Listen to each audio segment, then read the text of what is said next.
Bismillahirrahmanirrahim. Rabbi shrah li sadri wa yassir li amri wahlul 'uqdatam min lisani yafqahu qawli.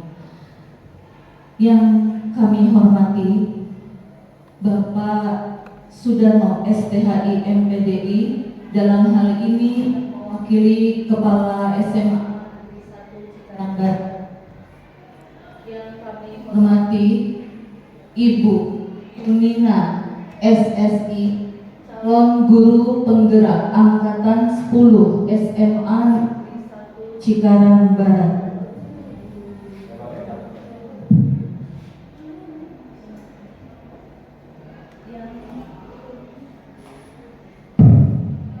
Yang saya hormati Bapak dan Ibu guru SMA Negeri 1 Cikarang Barat.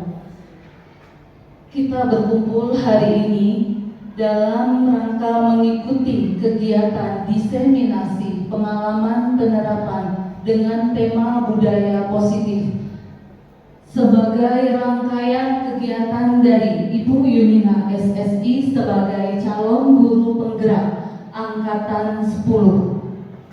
Sebelum kita melanjutkan kegiatan ini, marilah kita buka kegiatan ini dengan mengucapkan basmalah bersama-sama. Bismillahirrahmanirrahim. Semoga dengan pembacaan basmalah tadi, kegiatan kita di pagi hari menjelang siang ini bisa berjalan dengan lancar dan sukses. Amin amin ya rabbal alamin. Untuk acara yang selanjutnya, sambutan dari Bapak Sudarno STHI MPDI, dalam hal ini yang mewakili Kepala SMA Negeri 1 Cikarang Barat. Kepada Bapak Sudarno kami persilahkan. Terima kasih Bu Rama. Assalamualaikum warahmatullahi wabarakatuh. Waalaikumsalam. Bapak dan Ibu Wakasek, beserta staf yang saya hormati, Ibu Yunina yang berbahagia, serta rekan-rekan guru yang hari ini hadir di acara ini, yang saya doakan mudah-mudahan senantiasa mendapatkan rahmat dan kasih sayang dari Allah Subhanahu wa Ta'ala. Pertama dan utama tentunya marilah kita bersyukur, alhamdulillahirabbil alamin, hari ini kita masih dalam keadaan sehat walafiat, sehingga kita bisa terus bergerak untuk melaksanakan pembelajaran yang berpusat pada kebutuhan siswa. Sholawat serta salam marilah tetap kita limpah curahkan kepada uswah hasanah kita, Nabi besar Muhammad SAW, Nabi akhir zaman, Nabi yang kita tunggu-tunggu syafaatnya. Mudah-mudahan kelak di hari kiamat sama-sama kita mendapatkan syafaat. Amin ya rabbal alamin. Bapak-bapak, ibu-ibu serta saudara sekalian yang saya banggakan, hari ini sedianya yang membersamai acara ini adalah Bapak Kepala Sekolah. Namun karena Bapak Kepala Sekolah sedang ada acara yang bersamaan, sehingga Bapak Kepala Sekolah mewakilkan kepada kami untuk memberikan kata sambutan. Yang pertama tentu kami sangat berbangga, alhamdulillah pada tahun ini SMA Negeri 1 Cikarang Barat kembali mendapatkan giliran untuk mewakilkan salah satu gurunya, yaitu Ibu Yunina, untuk melaksanakan pendidikan guru penggerak angkatan 10. Kita doakan mudah-mudahan pendidikannya bisa berjalan dengan lancar dan nanti selesainya mendapatkan ilmu yang bermanfaat, bisa ditularkan kepada kita semuanya. Pada prinsipnya tagline guru penggerak itu adalah tergerak, bergerak, dan menggerakkan. Jadi alhamdulillah Bu Yunina sudah tergerak, kemudian saat ini sedang bergerak. Nanti insya Allah akan terus menggerakkan kita semuanya, sehingga ekosistem di SMA Negeri 1 Cikarang Barat ini benar-benar menjadi sebuah sekolah yang bernafaskan sekolah penggerak, sebagaimana memang kita termasuk sekolah penggerak angkatan yang kedua. Hari ini menarik karena Bu Yunina akan melakukan diseminasi pengalaman penerapan budaya positif. Saya sangat mendukung kegiatan ini. Lanjutkan Bu Yunina, silahkan nanti apa yang sudah Ibu dapatkan pada modul berapa ya? Modul 1.4 ya. Nanti itu ada 3 paket modul yang kita pelajari. Sekarang pada posisi 1.4, berarti ini modul pertama yang terakhir ya. Ya alhamdulillah ya, nggak kerasa sudah 1 modul dari 3 paket modul yang direncanakan. Itu saja. Mari kita berikan tepuk tangan yang meriah untuk Bu Lina.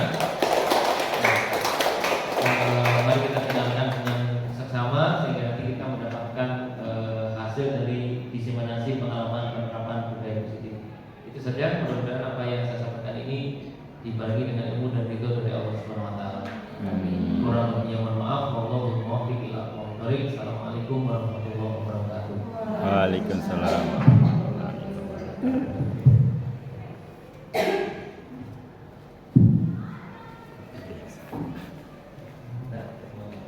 Terima kasih kami sampaikan kepada Bapak Sudarmo SPHI MPDI yang telah menyampaikan sambutannya. Untuk acara yang berikutnya yaitu pemaparan materi mengenai pengalaman penerapan budaya positif yang akan disampaikan oleh Ibu Yunina SSI sebagai calon guru. Assalamualaikum warahmatullahi wabarakatuh.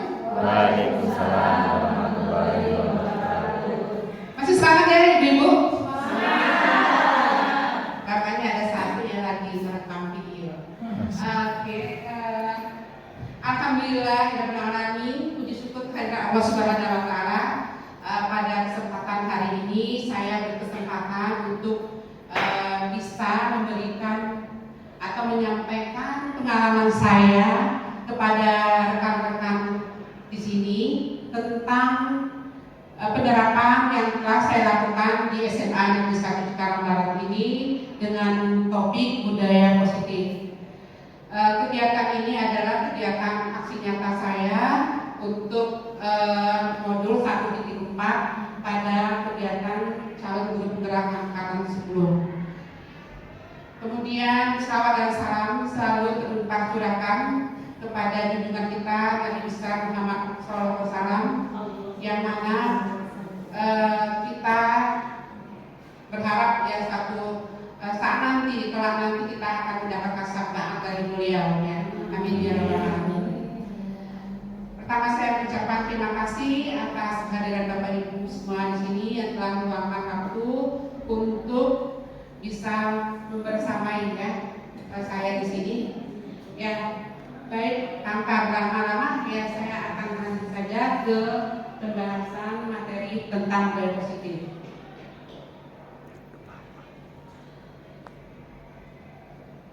Matiin. Baik, izinkan saya mengutip dari konsep KHD bahwa sekolah ini ibaratnya sebuah tanah ya, sebagai tanah tempat bercocok tanam.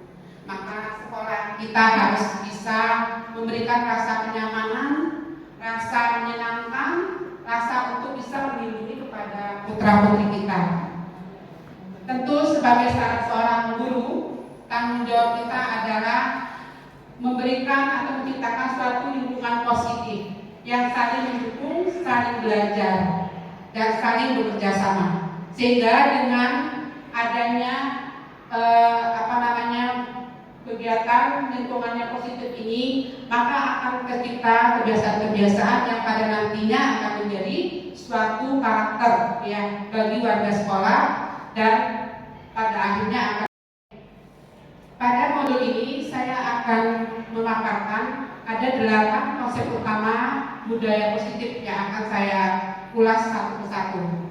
Yang pertama adalah paradigma belajar, yang kedua disiplin positif, yang ketiga nilai-nilai kebajikan, keempat kebutuhan dasar manusia, kelima perilaku manusia, keenam posisi kontrol guru, ketujuh keyakinan kelas, dan kedelapan adalah segitiga restitusi. Baik, ulasan yang pertama yaitu pembelajaran dengan paradigma baru. Pembelajaran dengan paradigma baru merupakan pembelajaran yang berpihak pada siswa yang dirancang berdasarkan prinsip pembelajaran yang berdiferensiasi, sehingga setiap siswa mendapatkan pembelajaran yang sesuai dengan minat, bakat, serta kebutuhannya, sehingga nanti akan tumbuh karakter untuk mewujudkan profil pelajar Pancasila. Nah, Bapak Ibu, kita ini sudah menerapkan implementasi kurikulum merdeka. Tentunya profil pelajar Pancasila ini sudah tidak asing lagi ya bagi kita. Ada berapa ya Bapak Ibu dimensi dari profil pelajar Pancasila? Ada 6 ya, yaitu beriman, bertakwa kepada Tuhan Yang Maha Esa dan berakhlak mulia, kemudian berkebijakan global, bergotong royong,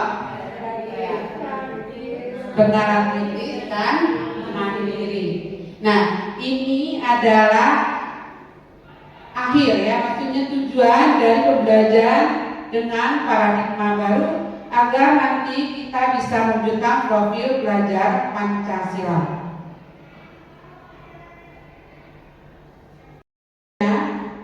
Adalah konsep yang kedua, disiplin positif. Nah, kalau kita berbicara tentang disiplin, apa yang ada di benak kita ya Bapak Ibu? Apa yang terpikirkan kalau kita berbicara tentang disiplin? Tentang waktu, tentang aturan, ya, tentang kepatuhan, ya. Jadi tentang hukuman juga ya. Biasanya ada disiplin yang melanggar akan ada sanksi ya, seperti itu. Nah, dalam budaya kita ini makna kata disiplin dimaknai menjadi suatu hal yang dilakukan seseorang pada orang lain untuk mendapatkan kepatuhan. Kita cenderung menghubungkan kata disiplin dengan ketidaknyamanan. Ya, jadi kalau sudah berbicara disiplin, rasanya ada rasa nggak nyaman, wah ini bakal ketat nih, ya bakal susah ini, gitu ya. Jadi ada rasa ketidaknyamanan ya saat kita berbicara atau membahas tentang disiplin. Nah, kebanyakan orang akan menghubungkan kata disiplin ini dengan kata tertib, teratur, kepatuhan, dan peraturan. Nah, hal ini juga sering dihubungkan dengan hukuman. Padahal ya Ibu, hukuman ini dengan disiplin itu adalah dua hal yang berbeda sesungguhnya. Karena belajar adalah tentang disiplin positif, tidak harus memberikan hukuman. Hukuman ini kalau bisa ini adalah alternatif terakhir. Kalau perlu, tidak perlu kita laksanakan, kita jalankan. Tidak ada hukuman ya di sekolah ini. Nah, sebagai pendidik tentu diharapkan kita ini harus mampu menciptakan atau menumbuhkan nilai-nilai kebajikan universal pada diri anak-anak agar mereka bisa senantiasa berperilaku sesuai dengan keinginan mereka sendiri. Artinya mereka ini melakukan hal itu karena dorongan intrinsik ya, dorongan yang ada dari dirinya, bukan karena ketakutan ya atau karena ada sanksi seperti itu. Itu adalah dorongan yang sifat ekstrinsik. Nah, kita semampunya harus menghindari ya anak ini supaya tidak melakukan kegiatan karena keterpaksaan, karena ada dorongan. Yang ketiga adalah nilai-nilai kebajikan. Nah, tadi kita berbicara tentang disiplin adalah hal yang berhubungan dengan nilai-nilai kebajikan. Nah, apa saja nilai kebajikan? Nah, nilai kebajikan ini merupakan nilai yang disepakati bersama, lepas dari suku, bangsa, agama, bahasa maupun latar belakang. Nilai-nilai ini merupakan payung besar dari sikap perilaku kita atau merupakan fondasi kita berperilaku. Nah, beberapa instansi ini memiliki nilai-nilai kebajikan yang berbeda-beda. Ya. Nah, biasanya kalau di instansi ya seperti di Indonesia ya, kita ini untuk di institusi pendidikan kita mengenal nilai kebajikan dengan profil pelajar Pancasila. Jadi diharapkan rakyat Indonesia ini ya, anak-anaknya memiliki karakter profil pelajar Pancasila yang terdiri dari 6 dimensi. Ya, seperti tadi beriman, bertakwa kepada Tuhan Yang Maha Esa, berakhlak mulia, berkebinekaan global, bergotong royong, berdarah titis, kreatif dan mandiri. Nah, ini adalah nilai kebajikan yang diambil yang digunakan oleh institusi pendidikan kita. Nah, untuk institusi lain ada yang menggunakan ya di institusi misalkan yang ini Ibu primary year program gitu ya. Ini nilai kebajikannya ada toleransi, rasa hormat, integritas ya. Kemudian mandiri, menghargai, antusias ya, dan lain sebagainya. Nah, ini untuk yang 9 pilar karakter ya, menggunakan nilai kebajikan untuk sikap murid itu cinta Tuhan dan segenap ciptaannya, kemandirian dan tanggung jawab, kejujuran, diplomatis, hormat dan sopan santun.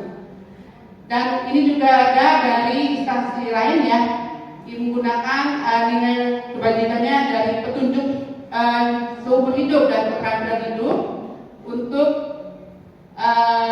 dapat percaya, lurus hati, pendengar yang aktif, tidak merendahkan orang lain, memberikan yang terbaik dari diri. Nah, ini semua ya tergantung kepada instansi hal apa yang menurut mereka yang paling cocok, yang menurut instansi tersebut dengan karakter dari warganya atau yang mau diterapkan di instansinya masing-masing. Ya, kalau di pendidikan yang cocok untuk anak didik kita adalah profil pelajar Pancasila. Berikut ini juga lanjutan ya, masih instansi lain ya, petunjuk seumur hidup dan the seven essential virtues ya. Jadi ini instansi lain yang menggunakan nilai-nilai kebajikan universal. Utama yang keempat, kebutuhan dasar manusia. Ya, kalau berbicara tentang kebutuhan dasar pasti kita sangat erat sekali ya dengan kebutuhan dasar. Ya, apa aja yang kebutuhan dasar kita Bapak Ibu ya? Seperti apa yang kita butuhkan yang paling dasar, yang paling pokok? Makan. Yang makan butuh ya, butuh makan ya. Dia butuh untuk merdeka, butuh untuk disayangi ya Bapak Ibu ya. Jadi iya, butuh untuk hiburan, kesenangan, butuh tidak itu? Butuh ya. Jadi kebutuhan dasar manusia ini merupakan seluruh tindakan manusia memiliki tujuan tertentu. Semua yang kita lakukan adalah usaha terbaik kita untuk mendapatkan apa yang kita inginkan. Ya, jadi kita melakukan kegiatan apapun pasti tujuannya untuk memenuhi kebutuhan dasar. Ya. Ketika kita mendapatkan apa yang kita inginkan, sebetulnya itu sudah memenuhi satu atau lebih dari kebutuhan dasar kita. Yaitu tadi kebutuhan untuk bertahan hidup, kasih sayang, rasa terima, kebebasan, kesenangan, penguasaan. Nah, ketika seorang murid melakukan suatu hal yang bertentangan dengan nilai-nilai kebajikan atau melanggar peraturan, hal itu sebenarnya dikarenakan mereka gagal memenuhi kebutuhan dasar mereka. Ya, oleh karena itu perlunya para sekolah dan guru dalam upaya menciptakan lingkungan belajar dan pemenuhan kebutuhan anak yang beragam. Ya, di sekolah kita ini kan anaknya lebih dari 1000 ya. Pasti setiap anak memiliki kebutuhan masing-masing.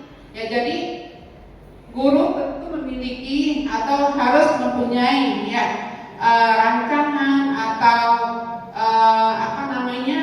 hal apa yang harus mereka lakukan agar kebutuhan anak yang beragam ini bisa terpenuhi dengan baik. Ya, satu kelas saja ada 36 siswa ya. Setiap anak itu pasti memiliki keinginan yang berbeda, ya, gaya belajar yang berbeda, ya, dan sekarang mereka untuk menerima pembelajaran yang berbeda. Nah, guru harus mampu untuk mengetahui kebutuhan dasar anak dan pada akhirnya bisa dipenuhi dengan baik begitu. Ini ada 4 tadi ya, kebutuhan dasar manusia. Yang pertama, kasih sayang dan rasa diterima. Kita mulai dari ini ya, bertahan hidup dulu. Ada 5 kebutuhan dasar manusia, bertahan hidup. Kemudian yang bertahan hidup ini ada 3 kebutuhannya, yaitu kebutuhan fisiologis, yaitu bertahan hidup misalnya kesehatan, rumah, dan makanan. Kemudian kebutuhan biologis, bagian dari proses reproduksi. Yang ketiga adalah kebutuhan psikologis, meliputi kebutuhan akan perasaan aman. Berikutnya, yang kedua adalah kebebasan. Kebebasan atau kebutuhan akan pilihan adalah kebutuhan akan kemandirian, otonomi, memiliki pilihan dan mampu mengendalikan arah. Nah, anak-anak dengan kebutuhan kebebasan yang tinggi menginginkan pilihan. Mereka perlu banyak bergerak, suka mencoba-coba. Ya, kita paling sering ya melihat anak kok dikasih cara ini dia melakukan dengan cara yang berbeda. Ya, itu karena anak memiliki kebebasan, ingin ada kebutuhan kebebasan di dalam dia, ingin dengan metode yang berbeda, cara yang berbeda. Ya, apalagi ada sekarang adalah anak yang kreatif ya, bahkan kita sendiri mungkin belum terpikirkan mereka sudah melakukan. Ya, pernah nggak mengalami seperti itu ya? Pernah ya Bu ya? Nah, itu anak-anak yang memiliki kebutuhan kebebasan yang tinggi, mereka akan suka mencoba-coba, tidak terlalu terpengaruh oleh orang lain dan senang mencoba hal baru dan menarik. Jadi kalau kita melakukan pembelajaran itu aja anak suka bosan ya.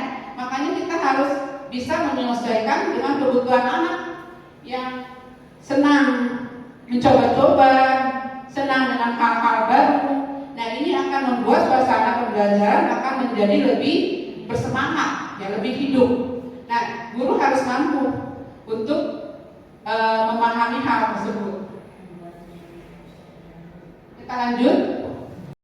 Adalah kasih sayang dan rasa diterima. Ini adalah kebutuhan untuk diterima. Nah, ada 3, yaitu kebutuhan koneksi sosial, berinteraksi dengan sesama. Yang kedua, kebutuhan untuk memberi dan menerima kasih sayang. Dan ketiga, kebutuhan untuk merasa menjadi bagian dari suatu kelompok. Lanjut. Yang berikutnya adalah kebutuhan untuk kesenangan, yaitu kebutuhan untuk merasa senang. Adalah kebutuhan untuk mencari kesenangan, bermain, tertawa. Jadi kalau anak-anak itu dalam belajar masih ada yang bermain, tertawa, memang itu kebutuhan mereka. Ya, jadi kita harus bisa memaklumi itu adalah kebutuhan dasar, ya. Salah satu bagian dari kebutuhan dasar manusia. Yang kalau dasar berarti harus dipenuhi ya. Meskipun kamu jangan ketawa, jangan ini terus, main-main terus, itu sebenarnya juga tidak bisa kita larang karena itu adalah bagian dari kebutuhan mereka. Ya, tinggal kita mengarahkan, menuntut. Ya, anak-anak dengan kebutuhan dasar kesenangan yang tinggi biasanya ingin menikmati apa yang dilakukan. Mereka juga bisa berkonsentrasi tinggi saat mengerjakan hal yang disenangi. Betul tidak Ibu ya? Betul tidak? Kalau mereka senang, mereka akan semangat gitu. Betul tidak? Betul ya. Jadi mereka suka permainan, gak suka mengoleksi barang, suka bergurau, suka lucu, dan bahkan saat mereka bertingkah laku buruk, mereka masih terlihat lucu. Ya kalau kita kan udah gak lucu lagi ya. Jadi itu adalah bagian dari kebutuhan anak untuk kesenangan. Berikut kita lanjut ya. Yang kelima adalah penguasaan, yaitu kebutuhan pengakuan atas kemampuan. Nah, berhubungan dengan kekuatan untuk mencapai sesuatu menjadi kompeten, menjadi terampil, diakui atas prestasi dan keterampilan kita, didengarkan dan memiliki rasa harga diri. Jadi anak butuh ya, butuh yang namanya mereka didengarkan, mereka dihargai, mereka punya pengakuan bahwa mereka ternyata mampu loh gitu. Anak-anak yang memiliki kebutuhan dasar akan penguasaan yang tinggi biasanya selalu ingin menjadi pemimpin. Jadi mereka berusaha pengen mereka yang mengendalikan kelompoknya gitu ya. Jadi kalau mereka juga bisa mengamati sebelum mencoba hal baru, dan mereka akan rasa kecewa bila melakukan kesalahan. Nah, mereka juga biasanya rapi dan sistematik dan selalu ingin mencapai yang terbaik. Ya, ini kebanyakan yang kalau anak seperti ini biasanya anak yang tingkat kemampuan di atas rata-rata sering seperti itu ya. Mereka yang tampil, yang maju, yang memimpin gitu. Tapi kalau mereka melakukan kesalahan, mereka itu kecewa banget gitu ya. Nah, ini adalah karena mereka itu memiliki kebutuhan dasar yang sifatnya menguasai gitu ya, penguasaan. Berikut kita lanjut. Nah, ini adalah contoh kasus kebutuhan manusia. Nah, kita coba jawab ya. Dinda seorang anak kelas 3 SD. Begitu tiba di rumah sepulang dari sekolah menangis dan mengadu pada ibunya bahwa dia benci pada Ibu Rani, gurunya. Menurut Anda, menurut Ibu Bapak, kebutuhan apa yang berusaha dipenuhi oleh Dinda? Jika jawabannya sudah terjawab, misalnya apa gitu ya.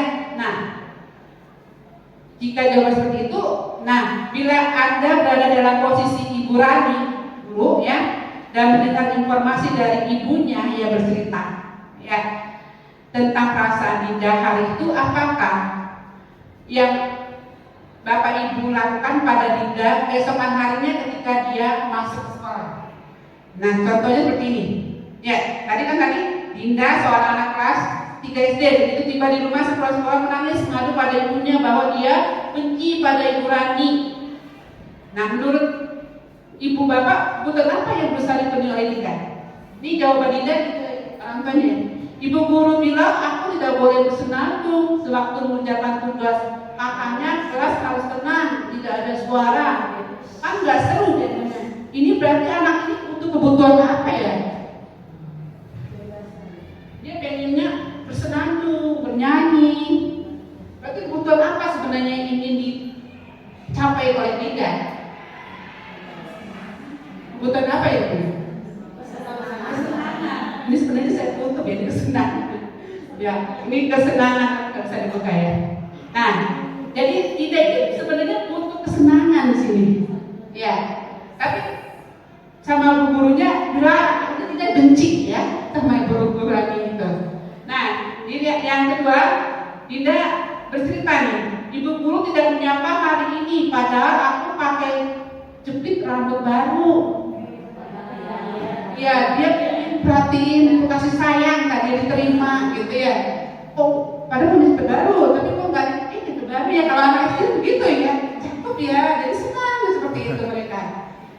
Yang ketiga, aku bosan, masa belajarnya gitu aja, dengerin ibu guru aja. Berarti ini dia butuh apa ini di sini? Tadi ada apa tadi itu? Kita balik lagi itu ketenangan, kasih sayang, kebebasan. Yang mana? Masuk ke mana? Aku bosan, masa belajarnya gitu-gitu aja. Hal baru. Kebebasannya, jadi anaknya pengen belajar yang berbeda gitu. Nah, berikutnya aku sebel, gambarku tidak rapi, malah ibu guru menunjukin ke teman-temanku di depan kelas. Dia padahal sudah menggambar, ya. Tapi sebel, malah ibu guru gambarku tidak, aku sebel, gambarku tidak rapi, kecewa loh, ada kekecewaan. Terus dikasih dia lagi ke teman-temannya. Berarti ini kebutuhan akan apa? Tadi apa? Apa ya? Ini tadi ya? Merasa kecewa ya? Kecewa. Perasaan. Ya. Dia pengennya memimpin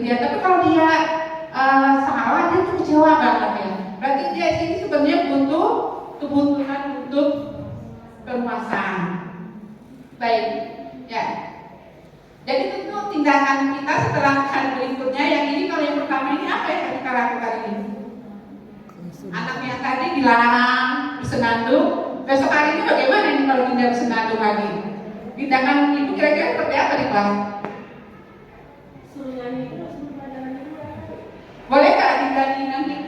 Kalau bersenandung, mengerjakan tugas sambil bersenandung, boleh tidak itu? Besoknya, tadi janjinya dibenci tuh. Nah besok kalau ketemu lagi nih, gimana ya? Hal apa yang dilakukan oleh Bu Rani besok ketemu Indah di sekolah? Kalau untuk yang ini seperti apa kira-kira tindakan Ibu? Dikasih waktu. Tuh ya. Jadi boleh dong ya, nggak apa-apa gitu ya. Jadi boleh ya bersenandung asal tidak mengganggu temennya gitu ya. Nah kalau ini Ibu guru tidak menyapa aku, tentu besok disapa ya, disapa, diberikan pujian yang apresiasi ya. Kalau ini berarti besok gurunya harus memberikan pembelajaran yang berbeda, yang menarik. Adalah motivasi perilaku manusia. Motivasi merupakan dorongan yang timbul pada diri seseorang, baik secara sadar ataupun tidak sadar, untuk melakukan tindakan dengan maksud tujuan tertentu. Ya, kita lanjut. Pertama, motivasi seseorang itu adalah yang karena ingin menghindari ketidaknyamanan dan hukuman. Nah, orang bertindak sesuai itu karena motivasinya dia nggak mau disanksi, ya, dia nggak mau nanti mendapat susah, gitu. Itu motivasinya karena itu. Nah, biasanya orang yang motivasi perilakunya untuk menghindari hukuman atau ketidaknyamanan akan bertanya, apa yang akan terjadi apabila saya tidak melakukannya? Nah, sebenarnya mereka sedang menghindari permasalahan yang mungkin muncul dan berpengaruh pada mereka secara fisik, psikologis, maupun tidak terpenuhi kebutuhan mereka. Mereka melakukan tindakan tersebut karena adanya dorongan dari luar, bukan dari dalam ya. Ini karena terpaksa ya, seperti itu ya.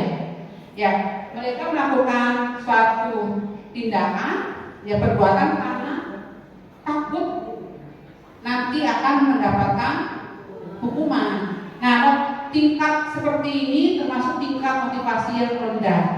Nah, dari perilaku manusia. Jadi kalau kita bekerja, ya kita melakukan hal karena takut tidak nyaman, karena takut dihukum, berarti tingkat motivasi kita adalah motivasi perilaku manusia yang paling rendah.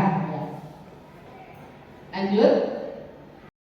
Yang melakukan sesuatu hal karena ingin mendapatkan imbalan. Nah, orang dengan motivasi ini akan bertanya, apa yang akan saya dapatkan kalau saya melakukannya?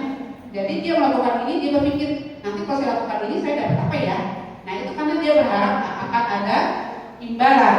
Nah, mereka melakukan sebuah tindakan untuk mendapatkan pujian dari orang lain yang menurut mereka penting, dan mereka letakkan dalam dunia berkualitas mereka. Mereka juga melakukan sesuatu untuk mendapatkan hadiah, pengakuan, atau imbalan. Ini juga motivasinya bersifat eksternal, karena ada yang diharapkan, ya. Itu satu tingkat lebih baik, ya, lebih baik dari motivasi yang pertama. Ini adalah karena melakukan untuk mendapatkan imbalan. Berikutnya kita lanjut. Artinya untuk menjadi orang yang mereka inginkan dan menghargai diri sendiri dengan nilai-nilai yang mereka percaya. Ini dia melakukan sesuatu hal karena dia ingin mencapai sesuatu buat dirinya sendiri. Dia ingin menghargai orang lain. Kemudian dia melakukan karena dia mempunyai nilai-nilai atau keyakinan yang dia percaya. Ya, jadi kayak kita ini misalnya yang paling gampang, kita mau sholat karena keinginan, apa karena takut hukuman, atau karena kita pengen imbalan? Ini bagaimana ini Bu? Apa karena takut dihukum masuk neraka ya? Atau karena imbalan karena masuk surga? Atau karena ini kita percaya bisa ada hal-hal yang nilai-nilai kita percaya dalam diri? Ya, ini sebenarnya dipaksa nggak kita kalau sholat? Enggak ya, kita nggak perlu dipaksa, sebenarnya udah dalam diri sendiri. Mau dilihat orang ataupun tidak, ya, mau ngantuk pun sekalipun, kita pasti bangun kalau kita emang harus sholat ya. Itu muncul dari diri sendiri karena ada yang keyakinan, ya, ada yang kita yakini dari perbuatan kita kalau melakukan ini apa, gitu. Kalau tidak melakukan ini apa, gitu. Jadi kalau kita melakukan sesuatu hal karena ada yang kita percayai, ya, kita percaya Allah melihat, ya, kita mencuri, misalnya ada yang mau mengambil sesuatu, kita nggak mau mengambil, ya, karena ada yang melihat, gitu. Atau kita berbohong itu takut, ya, karena ada yang melihat, ada yang bicara, kita yakin itu. Gitu. Nah, ini adalah orang dengan motivasi ini akan bertanya, akan menjadi orang seperti apa bila saya melakukannya? Mereka melakukan sesuatu karena nilai-nilai mereka yakini dan hargai, dan mereka melakukannya karena mereka ingin menjadi orang yang melakukan nilai-nilai mereka yakini tersebut. Ini adalah motivasi yang akan membuat seseorang memiliki disiplin positif karena motivasi berperilakunya bersifat internal dari dalam diri sendiri, bukan karena orang lain. Ya, kita lanjut.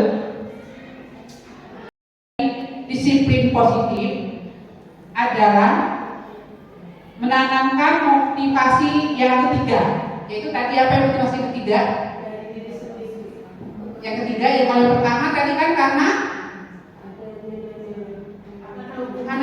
takut hukuman, yang kedua karena imbalan, yang paling ketiga karena keyakinan. Nah, ini disiplin positif ini tujuannya adalah untuk menanamkan motivasi yang tadi yang ketiga, untuk menumbuhkan yang keyakinan tadi ya pada murid untuk menjadi orang yang mereka inginkan dan menghargai diri sendiri dengan nilai-nilai yang mereka percaya. Ketika murid-murid kita memiliki motivasi karena mereka memiliki keyakinan yang mereka percayai, ya, mereka telah memiliki motivasi intrinsik. Tentu nanti dampaknya akan memiliki dampak jangka yang panjang. Ini mereka tidak akan terpengaruh oleh apapun termasuk hukuman dan hadiah. Mereka akan berperilaku berlandaskan nilai-nilai kebajikan karena mereka ingin menjadi orang yang memiliki nilai-nilai yang mereka hargai. Kita lanjut. Dalam menjalankan peraturan sekolah atau keyakinan kelas, ya, jadi kalau di skop kecil, ya, itu ada namanya keyakinan kelas, adalah aturan-aturan yang dibuat oleh guru atau oleh kelas. Nah, ada kalanya suatu pelanggaran terjadi, ya, ya pasti ya di kelas itu ada ya pelanggaran. Nah, oleh karena itu perlu tindakan untuk penegakan peraturan atau keyakinan kelas. Nah, seringkali kita ini kalau anak melakukan pelanggaran, untuk memberikan perbaikannya, kita memberikannya kepada anak itu supaya tidak melanggar lagi berupa apa? Supaya anak tidak melakukan lagi, yang melanggar itu akan memberikan apa biasanya? Hukuman, ya. Ya, biasanya sering memberikan hukuman, ya, dihukum atau konsekuensi, ya. Kalau ada hukuman, kita akan berlandaskan konsekuensi. Nah, dalam kegiatan atau program disiplin positif ada yang namanya restitusi. Ya, jadi ada hukuman, ada konsekuensi, satu lagi disebut restitusi. Nah, ini yang saya pelajari di kegiatan guru penggerak. Nah, apa itu restitusi? Ya, restitusi adalah proses menciptakan kondisi bagi murid untuk memperbaiki kesalahan mereka, sehingga mereka bisa kembali ke kelompok mereka dengan karakter yang lebih kuat. Nah, penjelasan seperti ini ya Bapak Ibu, ya. Kita lanjut. Ya. jika terdapat suatu pelanggaran, ya kita cenderung memberikan hukuman. Ya, ini hukuman ini merupakan suatu identitas yang gagal. Ya, kenapa? Karena hukuman itu bersifat tidak terencana atau tiba-tiba, bersifat satu arah. Murid hanya menerima hukuman tanpa melalui suatu kesepakatan atau pengarahan dari guru, baik sebelum atau sesudahnya. Nah, hukuman yang diberikan bisa berupa hukuman fisik maupun psikis. Murid akan merasa tersakiti oleh suatu perbuatan atau kata-kata yang diberikan oleh gurunya. Nah, maksudnya seperti ini. Misalnya ada anak yang tidak mengerjakan tugas gitu. Nah, kalau ada anak di kelas tidak mengerjakan tugas, gurunya memberikan hukumannya atau sanksinya adalah kamu bersihkan WC. Itu kira-kira masuk akal tidak? Masuk akal tidak? Yang kesalahannya adalah tidak mengerjakan tugas, tapi hukumannya adalah membersihkan WC. Nyambung kan itu Bapak Ibu? Nggak nyambung. Harusnya hukumannya apa? Tugasnya harusnya diselesaikan juga ya. Kamu selesaikan tugas nanti di jam istirahat, misalkan. Artinya ya dia jadi dihukum, harusnya dia bermain dia tapi harus mengerjakan tugasnya. Tapi itu nyambung. Tapi nyambung atau tidak? Nyambung. Nah, itu yang dimaksud. Ini guru siswa tadi tidak berpikir ya. Tidak berpikir loh, kok jadi membersihkan WC? Kan nggak kepikiran sama siswa seperti itu ya. Ya, jadi hukuman itu cenderung tidak masuk akal. Tiba-tiba menyakitkan. Kemudian pasti siswa tidak akan nyaman. Bisa saja nanti siswa ini akan memiliki trauma ya dalam waktu yang panjang. Siswa akan merasa tersakiti. Akhirnya dia akan membenci peraturan. Ini akan mendorong menyalahkan diri. Nah, bahkan beberapa siswa bisa saja nanti kalau dia melakukan kesalahan, dia karena takut hukuman dia berbohong, ya, jadi tidak mau jujur, gitu.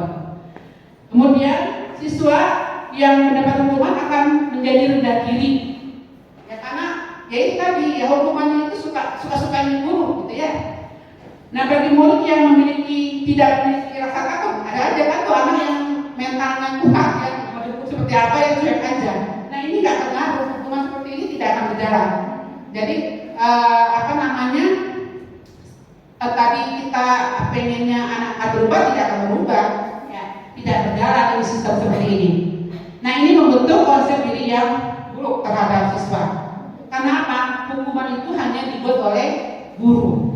Nah, ini adalah suatu identitas gagal dalam memberikan tindakan terhadap suatu pelanggaran. Lanjut. Ada cara lain yang diberikan guru ya atau sekolah bagi yang melanggar itu dengan penegakan disiplin dengan yang disebut dengan konsekuensi. Ya. Nah, konsekuensi ini adalah disiplin dalam bentuk konsekuensi sudah terencana. Ini sudah disepakati. Ya, sudah dibahas dan disetujui oleh murid dan guru. Murid sudah mengetahui sebelumnya konsekuensi yang akan diterima bila ada pelanggaran. Konsekuensi biasanya diberikan berdasarkan suatu data yang umumnya dapat diukur. Misalnya mengobrol, ada siswa yang ngobrol, maka konsekuensinya anak tersebut akan kehilangan waktu bermain dan harus menyelesaikan tugas karena ketertinggalannya. Tapi konsekuensi ini dia berdasarkan aturan sudah disepakati bareng-bareng sama siswa dan guru. Tetapi guru kalau tidak konsisten ya untuk memantau, ya anak nanti akan balik lagi. Ya, jadi harus dipantau terus. Ya, jadi kalau hukuman dengan cara konsekuensi, ya kita menyebutkan itu konsekuensi kamu. Ya, itu anak nanti akan melakukan kepatuhannya disiplin saat dimonitoring. Begitu tidak dimonitoring, dia akan balik lagi. Ya. Nah, ini murid sudah dapat menebak apa yang terjadi dan masuk akal. Ya, misalnya nih, ada siswa yang menumpahkan air. Pasti konsekuensinya adalah dibersihkan, dilap, ya. Pasti dia akan bisa tebak, pasti saya suruh gelap. Ya, ada kebaca. Ya, ini masuk akal. Ya, konsekuensi pasti tindakan yang diberikan guru itu akan masuk akal. Ini tidak nyaman, tapi dalam jangka waktu yang pendek. Nah, ini mendorong murid untuk menghormati peraturan dan kepatuhan. Ya, karena ada aturan yang jelas, mereka sudah tahu, mereka akan berusaha untuk mematuhinya. Nah, kemudian konsekuensi ini tentu dibuat oleh guru dan murid. Ya, ini perlu dimonitoring terus supaya bisa berjalan sesuai yang diharapkan. Nah, ini adalah membentuk konsep diri yang baik. Ya, karena sudah ada aturan yang jelas diberikan dengan tindakan yang sesuai gitu. Nah, berikutnya yang ketiga yang tadi saya sampaikan bahwa tindakan terhadap suatu pelanggaran dalam penegakan disiplin sebagai identitas sukses juga itu namanya restitusi. Nah, disiplin dalam bentuk restitusi ini adalah proses kolaboratif yang mengajarkan murid untuk mencari solusi untuk masalah dan membantu murid berpikir tentang orang lain seperti apa yang berpikir tentang orang seperti apa yang mereka ingin dan bagaimana mereka harus memperlakukan orang lain. Restitusi membantu murid menjadi lebih memiliki tujuan, disiplin positif dan memulihkan dirinya setelah berbuat kesalahan. Nah, dia akan berperilaku untuk menyenangkan orang lain atau menghindari ketidaknyamanan. Namun bukan jadi mereka bertindak bukan karena menghindari ketidaknyamanan atau berusaha menyenangkan orang lain, bukan seperti itu ya Bapak Ibu ya. Tapi mereka tujuannya adalah untuk menjadi orang yang menghargai nilai-nilai kebajikan yang mereka percaya. Jadi anak seperti ini mereka yang akan menentukan bagaimana mereka akan berubah menjadi lebih baik, yang mencari solusi sendiri. Ya, jadi dia yang menentukan, bukan dari gurunya. Kamu nanti harus sudah tentukan misalnya konsekuensi ya.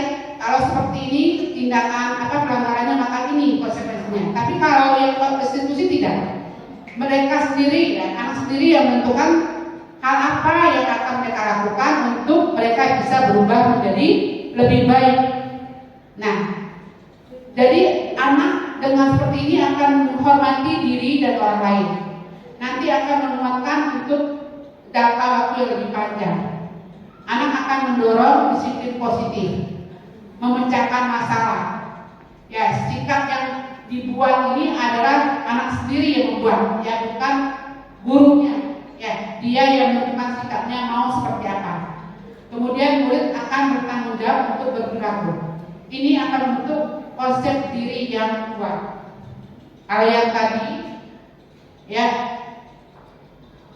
kalau yang tadi ini membentuk konsep diri yang baik, maka untuk restitusi adalah membentuk konsep diri yang kuat. Nah, nanti kita akan lihat ya penjelasan tentang restitusi ini lebih. Kita lanjut. Yang keenam adalah 5 posisi kontrol guru. Yang pertama, guru ini sebagai penghukum. Ya, hukuman bisa bersifat fisik maupun verbal, biasanya seperti itu. Yang kedua adalah guru pembuat merasa bersalah. Nah, guru yang membuat merasa bersalah ini mereka akan menegur ya siswa dengan suara yang lembut, membuat rasa bersalah, menggunakan keningan membuat orang lain merasa tidak nyaman, bersalah ataupun rendah diri. Ya, ngomongnya guru itu berbicaranya itu dengan lembut, ya, tetapi itu memiliki makna yang dalam sampai anak itu merasa disalahkan, merasa bersalah ya, seperti itu. Nah kalau seperti ini langsung ke fisik, bisa ke psikis. Yang berikutnya adalah guru sebagai teman. Nah ini guru mengontrol murid melalui persuasi, mengajak, ya sifatnya mengajak. Yang berikutnya adalah pemantau berdasarkan pada peraturan-peraturan. Jadi menerapkan disiplin karena berdasarkan peraturan-peraturan yang sudah ditentukan. Kemudian yang terbaik adalah guru sebagai manajer. Ya, guru berbuat sesuatu bersama dengan murid, kemudian mempersilahkan murid untuk mempertanggungjawabkan perilakunya, mendukung murid agar dapat menemukan solusi atas permasalahannya sendiri. Nah, perilaku kontrol guru yang negatif ada dua. Yang pertama adalah guru sebagai pemukul. Ya, ini sebagai identitas gagal ya. Nah, guru sebagai pemukul tadi ya, dia lebih menerapkan disiplin dengan cara yang hukuman fisik, psikis ya, menghardik, menunjuk-nunjuk, menyakiti ya, kemudian menyindir. Ini berarti guru memegang kontrol sebagai penghukum, pemberi hukuman. Nah, yang kedua, guru sebagai pembuat masalah, rasa bersalah. Ini guru ini menasihati, ya, memberikan nasihat, ya, menyentuh perasaan yang dalam sehingga anak terasa bersalah, ya, menunjukkan kekecewaannya yang mendalam seperti itu. Nah, ini adalah perilaku kontrol negatif yang dianggap sebagai identitas gagal. Nah, ini yang tiga ini adalah identitas sukses. Yang pertama adalah guru sebagai teman, ya. Kemudian guru sebagai pemantau. Dan yang identitas sukses, guru sebagai identitas untuk kontrol diri itu adalah guru sebagai manajer. Baik, kita ulas satu-satu. Guru sebagai penghukum biasanya akan memberikan pertanyaan seperti ini atau kata-kata seperti ini yang keluar ya. Patuhi aturan saya atau awas kamu nanti seperti apa. Ya, jadi ada ancaman dan sering melontarkan kata-kata seperti itu. Kamu selalu saja salah, ya, atau selalu, pasti selalu yang terakhir selesai. Nah, ini berarti guru yang seperti ini adalah guru sebagai penghukum. Nah, kalau guru yang membuat rasa bersalah, nah seringkali melontarkan kata-kata, ibu sangat kecewa sekali dengan kamu. Ini lembut, tapi di situ membuat anak merasa bersalah. Terus berapa kali ya Bapak harus memberitahu kamu? Ya, ini tidak marah, ya tidak menghardik, tapi membuat anak merasa bersalah. Gimana coba kalau orang tua kamu tahu kamu berbuat begini? Ini seperti ini kita sering nih. Kita guru kita ini adalah yang halus, yang baik gitu ya. Ternyata ini adalah identitas gagal ya. Ya, kontrol guru sebagai identitas gagal. Nah, kalau guru sebagai teman, maka jika ada anak yang melakukan tindakan yang tidak diinginkan, maka akan keluar kata-kata, ayo bantulah demi bapak ya, atau demi ibu ya. Jadi ngajak ya, persuasi gitu. Ayo ingat tidak bantu bapak selama ini gitu. Ya sudah, kalau itu tidak apa-apa, nanti ibu bantu bereskan. Ya, kita artinya anak melakukan kesalahan, nanti kita bantu deh gitu. Jadi kita berusaha untuk membuat mereka tenang gitu. Nah, ini guru sebagai teman. Nah, kalau guru sebagai pemantau, ini dia selalu berpatokannya kepada aturan, ya, pada konsekuensi. Peraturannya apa? Kamu tahu peraturannya apa? Udah, mainnya berdasarkan fakta, data. Gitu. Apa yang tidak kamu lakukan? Sanksi atau konsekuensinya apa? Jadi selalu langsung ke aturan yang sudah disepakati, gitu. Ini pemantau. Ini berdasarkan data. Nah, tapi kalau sebagai manajer yang kita diharapkan adalah mampu menjadi guru sebagai kontrolnya sebagai manajer ya. Nah ini adalah mengajak siswa untuk bisa memberikan atau mencari solusinya sendiri. Jadi pertanyaannya, apa yang kita yakini? Kembali lihat ke keyakinan kelas kita ya. Jadi apa yang kamu yakini? Jadi anak yang menjawab, ya. Atau jika kamu meyakininya, apakah kamu bersedia memperbaikinya? Gitu. Jadi kita ya menanyakan apakah anak itu bersedia. Kalau anak itu bersedia, ya apa yang harus kamu lakukan? Jika kamu memperbaiki ini, hal apa yang akan kamu tunjukkan? Bagaimana kamu cara memperbaikinya? Jadi itu anak diajak untuk berpikir, mencari solusinya sendiri. Bukan kita yang menentukan dia harus berbuat apa. Gitu. Jadi nanti kita lihat contoh kasusnya. Ya, ini kasus. Ini guru sebagai pemukul. Ya, kira-kira pertanyaannya ini, kakak-kakak yang keluar, kamu sudah tahu aturan sekolah, kamu sudah tahu aturan surat kita ini, jadi harus dipatuhi. Sekarang kamu berdiri di belakang, di bagian belakang. Ini kan apa namanya, anak merasa ini ya, gitu ya, dihukum terus ditaruh di belakang, gitu. Nah, untuk merasa bersalah dia akan berkata, berapa kali ibu atau bapak harus memberitahu kepada kamu, ibu sangat kecewa kepada kamu. Nah, ini kalimat yang terkeluar dari guru sebagai pembuat rasa bersalah. Nah, kalau sebagai teman, ayolah datang lebih awal dan kamu bisa mengikuti upacara tepat waktu. Kali ini tidak apa-apa kamu terlambat. Nah, ini guru sebagai teman aja. Nah, kalau teman tahu, kamu sudah tahu kamu sudah tahu peraturan sekolah ini. Kita berapa? Kamu sudah tahu peraturan sekolah ini. Ya, kita ini ya. Berarti kamu tahu apa konsekuensinya juga. Jadi sudah tahu peraturannya, berarti harus tahu dong konsekuensinya, gitu ya. Jadi ini pasti berdasarkan aturan. Kalau manajer tidak seperti itu. Apakah kamu tahu kesalahan kamu? Ada kita tahu kan, dia terlambat, tapi kita malah bertanya ya, gitu. Terus bagaimana cara kamu memperbaikinya? Nah, jadi mereka nanti anak sendiri yang akan menjawab, ya Bu, saya datang terlambat, gitu kan. Bagaimana kamu cara kamu memperbaikinya? Ya Bu, saya tadi malam tidurnya larut, gitu. Terus pagi-pagi saya bangunnya kesiangan, ya makanya saya terlambat. Jadi besok itu saya bangunnya cepet Bu, biar itu nggak terlambat lagi. Jadi dia yang menentukan, ya. Oh ya udah, gitu. Jadi kita hanya menggali keyakinan ya atau kesadaran dirinya sendiri seperti itu. Jadi diharapkan guru memang harus menjadi manajer. Nah, kira-kira dari 5 kontrol guru ini kita ada di peran guru yang mana ya Bapak Ibu? Yang paling sering kita itu ada di kontrol guru yang nomor berapa kan itu? Sebagai apa? Penghukum, pembuat merasa bersalah, Hukum. atau sebagai apa tadi itu?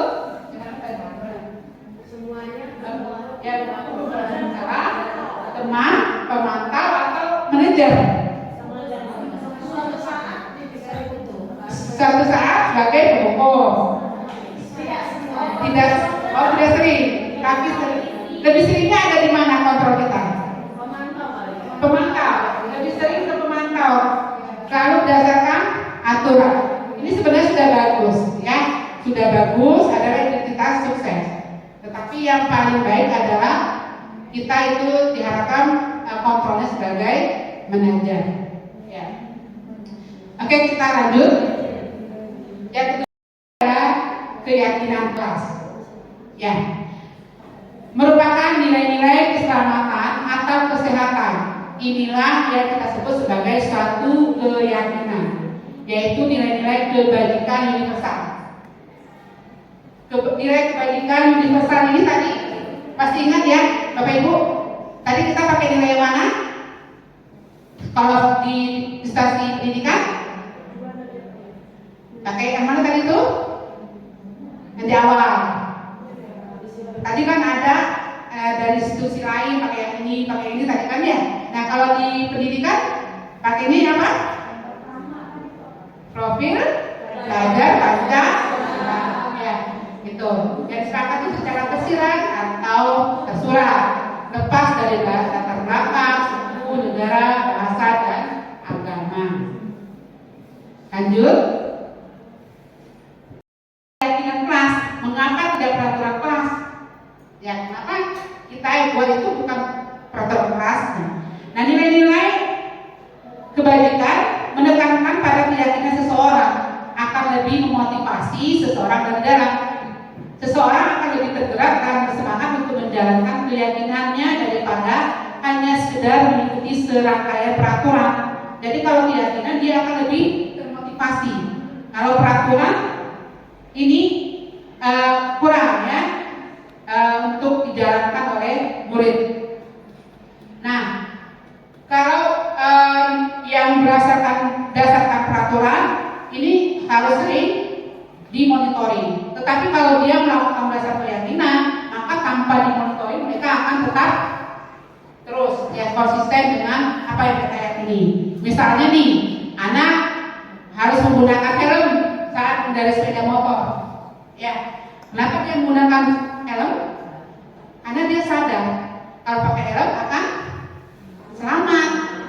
Ya, terus kita pakai masker saat pandemi tanpa disuruh, ya, tanpa disuruh ya. Kenapa kita mau pakai masker? Karena pengen sehat, ya, sehat nggak mau sakit, nggak mau tertular. Itu kita yakini seperti itu ya. Cuci tangan sebelum makan, memang disuruh cuci tangan? Tidak ya, karena kita tahu kita yakini itu. Kita diskusi dulu tentang kesepakatan kelas. Ya, kemudian anak saya bagikan kertas satu-satu dan mereka akan menuliskan ya kelas seperti apa yang mereka impikan. Setiap anak akan mengimpikan kelasnya, misalnya saya pengen kelasnya bersih, saya pengen kelasnya ini kompak, gitu ya. Nah itu setiap anak menuliskan. Nanti dari semua yang mereka tuliskan akan kita rumuskan, yang sama kita ambil, yang kita rangkum. Ini kita tempel di sini menjadi papan keyakinan kelas. Seperti itu. Nah kalau sudah seperti ini, anak ya kalau melanggar dia harus melihat ya apa yang kalian yakini, yang kalian sepakati kemarin ini. Kalau melanggar kita sudah punya keyakinan kelas, berarti kamu sudah melanggar keyakinan kelas. Ya kan? Nanti dia sendiri akan menjawab ya atau tidak. Terus bagaimana dia harus memperbaikinya. Lanjut. Nah ini prosedurnya ya. Nah dalam pembuatan keyakinan kelas gunakanlah kalimat yang positif. Jadi jangan tulis jangan ya. Jadi misalnya jangan membuang sampah di kelas. Kita buat keyakinan kelasnya menjaga kebersihan kelas. Jadi hindari kata-kata jangan. Pengertian restitusi adalah proses dialog. Jadi guru berdialog yang dijalankan oleh guru ataupun orang tua untuk menciptakan kondisi bagi anak untuk memperbaiki kesalahan mereka tanpa paksaan, namun dengan memberikan suatu tawaran agar anak memiliki tujuan disiplin positif dan memulihkan dirinya setelah berbuat kesalahan, sehingga mereka bisa kembali kepada kelompok mereka dengan karakter yang kuat, mandiri dan bertanggung jawab. Nah, ini ada segitiga restitusi. Dalam menyelesaikan kasus, ya, kita menggunakan segitiga restitusi. Yang pertama adalah menstabilkan identitas. Yang kedua, validasi tindakan yang salah. Yang ketiga, menanyakan keyakinan. Nah, untuk yang pertama, menstabilkan identitas adalah untuk mengubah identitas anak dari yang gagal karena melakukan kesalahan menjadi orang yang sukses. Nah ini kita semua akan melakukan hal yang terbaik ya. Yang berikutnya adalah validasi tindakan yang salah, mengubah pandangan dari stimulus respon ke cara berpikir proaktif, mengenali tujuan dari setiap tindakan. Nah ini artinya semua perilaku pasti memiliki alasan. Dan yang ketiga, menanyakan keyakinan, menyatakan bahwa kita pada dasarnya termotivasi secara internal untuk dihubungkan dengan nilai-nilai yang dipercaya. Nah, kita lanjut. Ada anak, di sini saya ngambil anak kelas 11I.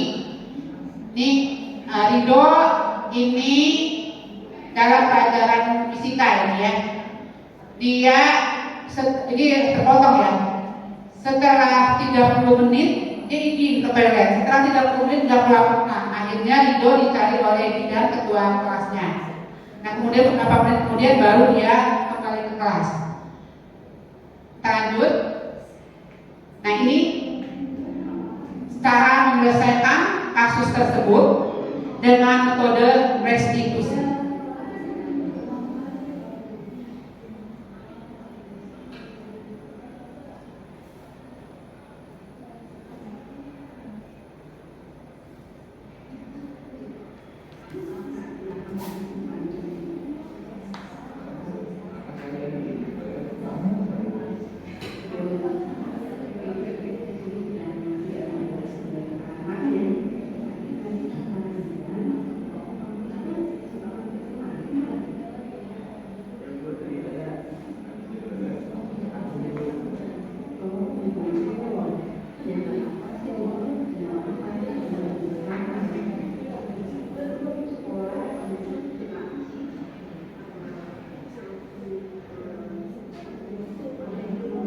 Itu memvalidasi ya kesalahan. Jadi kita menerima karena kesalahan itu sudah salah kok.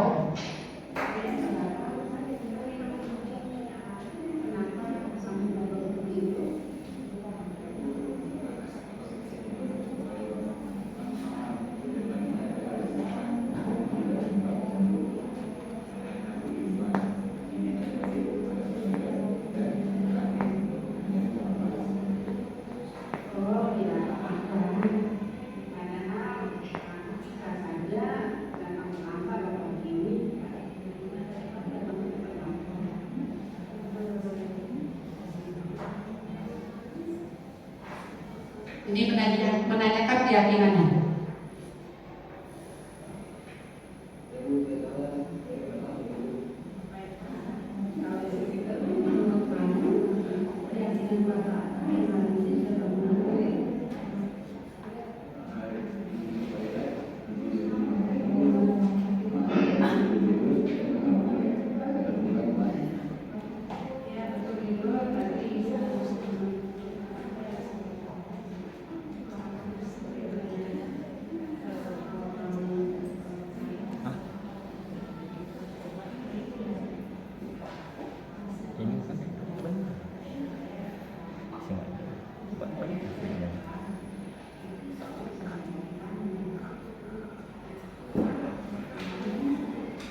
Nah, ini guru sebagai manajer. Ya, jadi kita menanyakan apa yang harus dilakukan untuk memperbaiki masalah ini.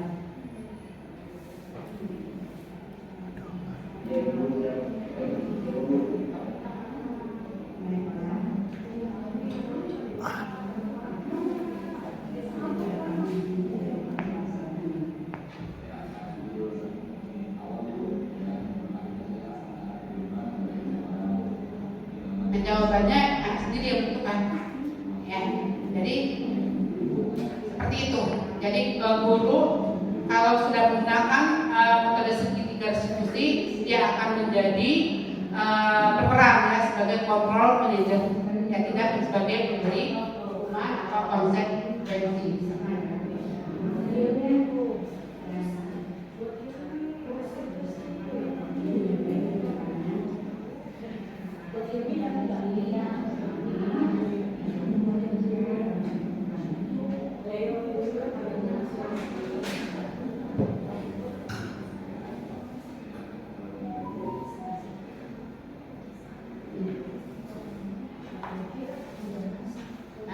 Ya, jadi ini sama ya, saya ambil 2 kasus ya, ini juga sama, tapi kasusnya berbeda.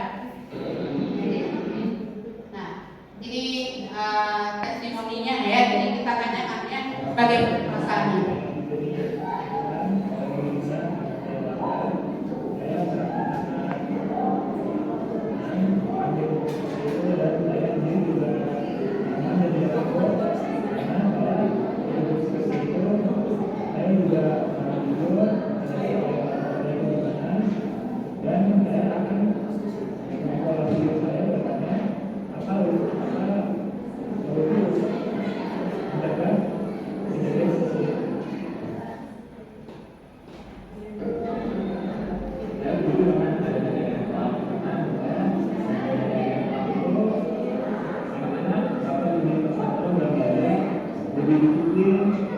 dan patuh terhadap peraturan-peraturan yang sudah dibuat. Dan tidak hanya informasi itu juga dapat menunjukkan etik yang positif dan baik terhadap anak-anak sekolah, dan itu bisa mereka lakukan di kehidupannya.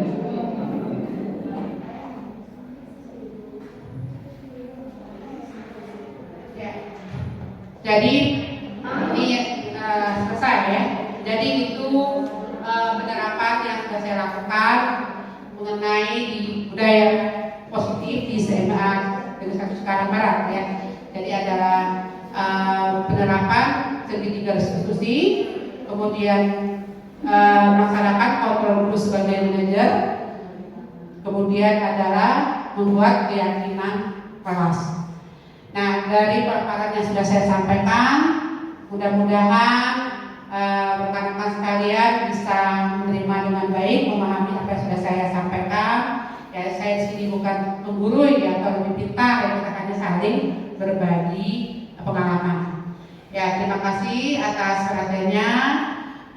Mungkin ada yang memberikan pertanyaan atau sudah cukup mengerti? Sudah ada yang bertanyakan atau sudah cukup? Ya, boleh.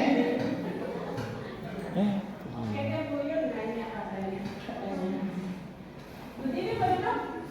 Ya, berdiri boleh berdiri. Asik kan? Maaf ya ibu ya sebentar. Pemaparannya secara luar biasa kepada kita semua. Semoga ilmu dan informasi yang kita dapatkan dari Bu Yunina hari ini bisa bermanfaat untuk kita ke depannya, dan semoga suatu saat nanti kita bisa mengikuti jejak beliau. Amin. Bapak dan Ibu guru sekalian, marilah kita tutup kegiatan ini dengan membaca hamdalah bersama-sama. Alhamdulillahirabbil alamin. Sekian dari saya. Wassalamualaikum warahmatullahi wabarakatuh. Waalaikumsalam warahmatullahi wabarakatuh.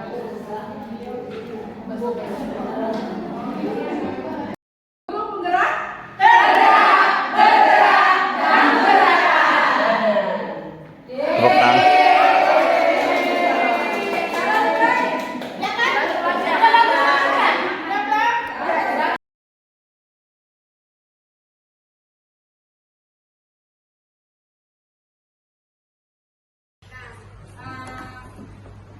Kesepakatan kelas itu adalah sesuatu yang kita buat ya, aturan untuk kelas kita sebenarnya ya,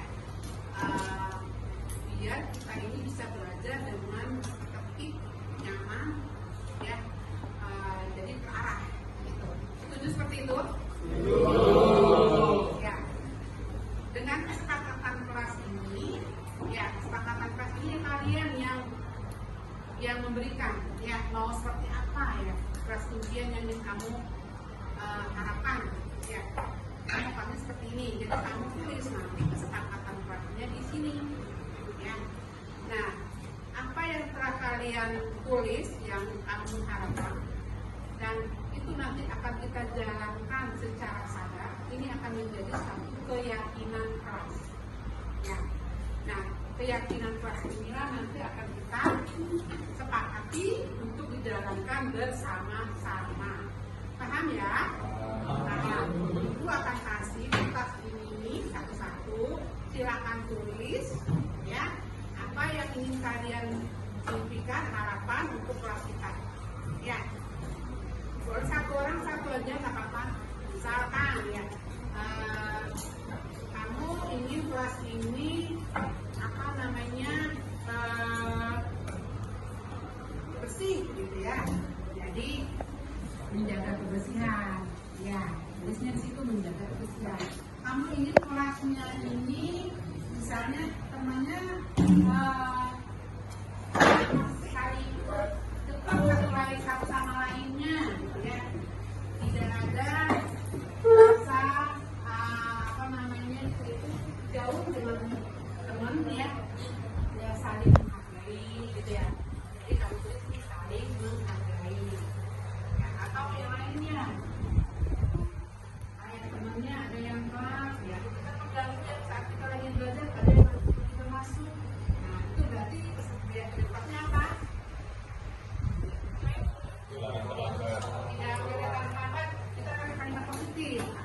misalnya. Harus disiplin dengan waktu. Disiplin, ya, bertanggung jawab. Jadi kita pakainya kalimat-kalimat yang kok, jangan dilarang, boleh. Jadi kalimat positif ya, dipakai ya. Oke, saling menghargai.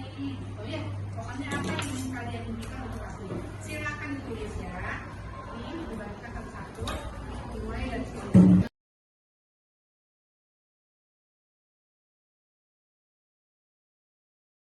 Atau barunya sendiri kayaknya nggak paham ya. Nanti abis itu naik kelas nggak bisa makan, udah masuk kelas kan biasanya gurunya belum langsung masuk tuh kalau di sini. Sama kelas dulu, kamu dulu.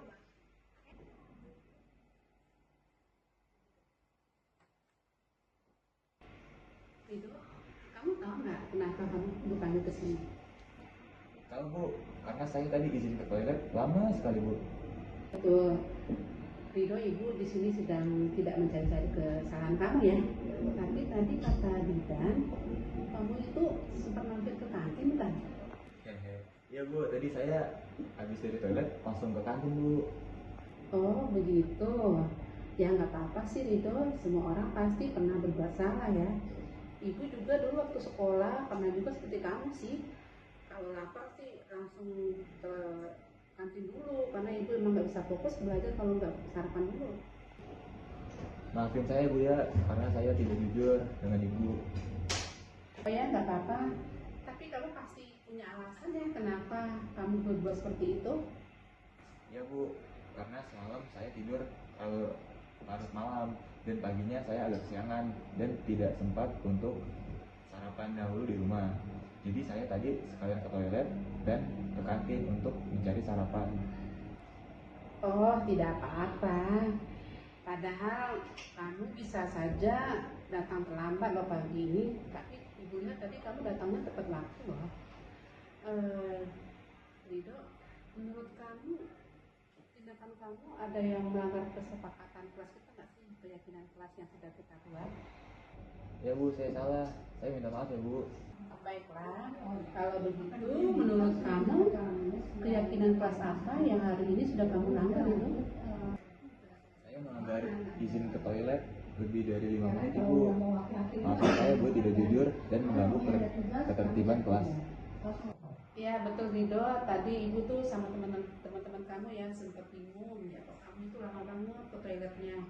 Padahal kalau kamu merasa butuh tambahan waktu, kamu bisa jujur sama ibu ya, minta tambahan waktu ibu, saya mau ke mana misalnya ya ada keperluan, ibu insya Allah bisa memaklumi kamu. Nah menurut kamu yakin ya sudah ada yang melanggar hari ini ya? Apakah kamu bersedia untuk memperbaiki apa yang sudah kamu langgar hari ini Ridho? Iya Ibu, siap. Saya bersedia kok Bu. Baiklah, kalau begitu menurut kamu bagaimana ya cara kamu untuk memperbaiki permasalahan ini? Saya akan tidur lebih awal Bu, dan paginya saya akan sarapan di rumah agar tidak telat. Bila mana saya butuh waktu untuk ke toilet lebih, saya izin dan terbuka kepada Ibu agar tidak melanggar ketertiban kelas yang sudah kita buat secara bersama. Bagus sekali Ridho. Ya, ibu yakin kamu pasti bisa ya, tetap semangat ya Ridho ya. Dan kita bisa menjalankan program ini dengan baik ke depannya. Baik, terima kasih untuk hari ini, tetap semangat dan kamu boleh beristirahat sama teman-teman kamu. Baik Ibu, terima kasih atas saran-saran yang Bu Yunina berikan ke saya. Saya tidak akan mengulanginya lagi. Saya izin ke kantin ya. Iya. Terima kasih. Iya. Salam.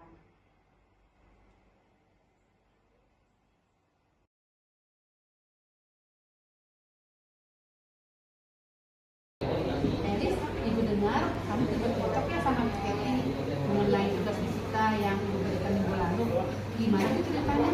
Kalau betul Bu, aku sama teman-teman yang lain sama Kathy. Soalnya Kathy itu bakal belajar bahasa motivasi. Jadi Kathy sama teman-teman yang lain itu sepakat ngobrol sama Kathy belajar. Oh begitu ceritanya. Menurut ibu, kamu teman-teman kamu yang kelompok sih wajar aja sih seperti itu. Iya Bu,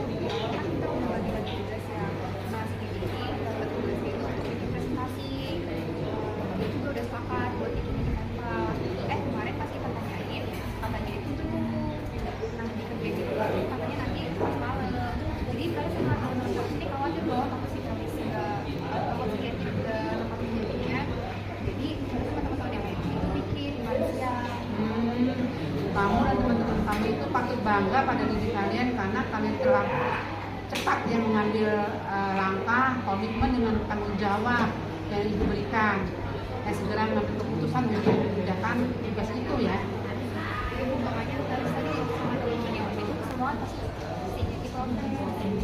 Ya Ibu maklum, padahal kamu bisa saja melakukan hal yang lebih buruk dari itu.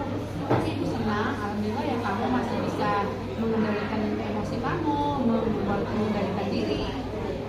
Menurut kamu Felis, Ibu mau tahu nih, menurut kamu ada nggak sih nilai-nilai yang telah kita sepakati di kelas ini yang kamu lakukan hari ini? Oh ya, pindah-pindah kelas mana ya? Menurut kamu yang lapangan? Terus sebenarnya hari ini bisa karena jadi aku sama nangis, terus juga sadar bahwa itu udah melanggar dari kelas, jadi kita tuh harus itu sangat hargai dan juga harus mampu menyelesaikan. Ya, tepat sekali Felis.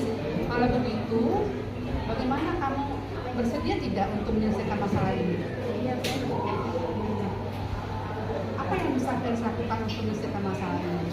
saya dengan nilainya meminta maaf sama Teddy, juga sekarang itu mau bersamai lagi agar seperti ini tidak salah paham.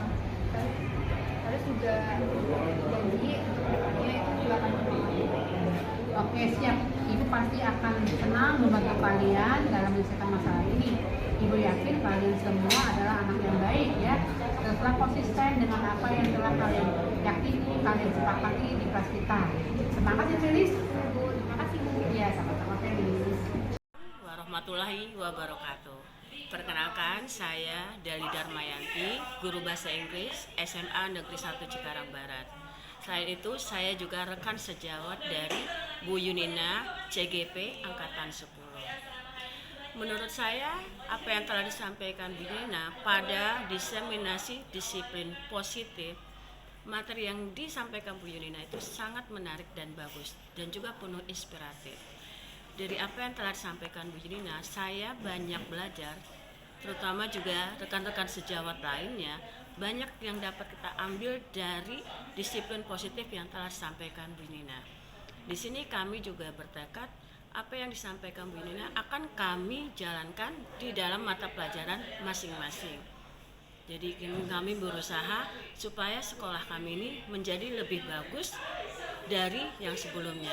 Dan yang paling penting juga, apa yang disampaikan Bu Yunina itu ada dampak positifnya bagi pembelajaran kami dan bagi siswa-siswa khususnya SMA Negeri 1 Cikarang Barat. Dan kami berharap untuk sekolah lain juga mengikuti apa yang disampaikan Bu Yunina itu sangat menarik dan bagus sekali. Untuk itu kami mengucapkan terima kasih kepada Bu Yunina yang telah menyampaikan materi pada saat diseminasi kemarin. Dan terakhir kami ucapkan sukses buat Bu Yunina ke depannya. Lebih dan kurang kami mohon maaf. Wabillahi taufiq wal hidayah. Wassalamualaikum warahmatullahi wabarakatuh. Sukses buat Bu Yunina CGP Angkatan 10. Terima kasih. Assalamualaikum warahmatullahi wabarakatuh. Saya Ibu Sri Suryanti dari SMA Negeri 1 Cikarang Barat mau memberikan tanggapan dari Bu Yunina CGP Angkatan 10. Destinasi yang kemarin Bu Yunina sampaikan alhamdulillah sangat membantu sekali peran kita sebagai guru, sebagai pendidik, gimana upaya melakukan kegiatan-kegiatan yang lebih positif lagi. Kedepannya ya saya harapkan tetap ada kegiatan seperti ini supaya lebih bermanfaat buat kita semuanya. Mungkin itu aja. Terima kasih. Assalamualaikum warahmatullahi wabarakatuh. Menurut saya dengan tadi saya diberi teguran oleh Bu Yunina karena saya melanggar, saya merasa sangat senang karena ditegur seperti itu, dan saya sendiri juga nyaman dan tidak takut karena saya ditegur seperti itu. Saya juga semakin jujur penyebab saya melakukan seperti itu gimana, dan saya akan mengevaluasi diri saya ke depannya apa solusi untuk mencegah kejadian seperti itu. Saya setuju dengan adanya keyakinan kelas karena menurut saya dengan adanya keyakinan kelas itu anak-anak dapat lebih terkontrol dalam belajar, lebih disiplin, dan patuh terhadap peraturan-peraturan yang sudah dibuat. Dan keyakinan kelas itu juga dapat menumbuhkan habit yang positif dan baik terhadap anak-anak kelas, dan itu bisa mereka salurkan di kehidupannya masing-masing.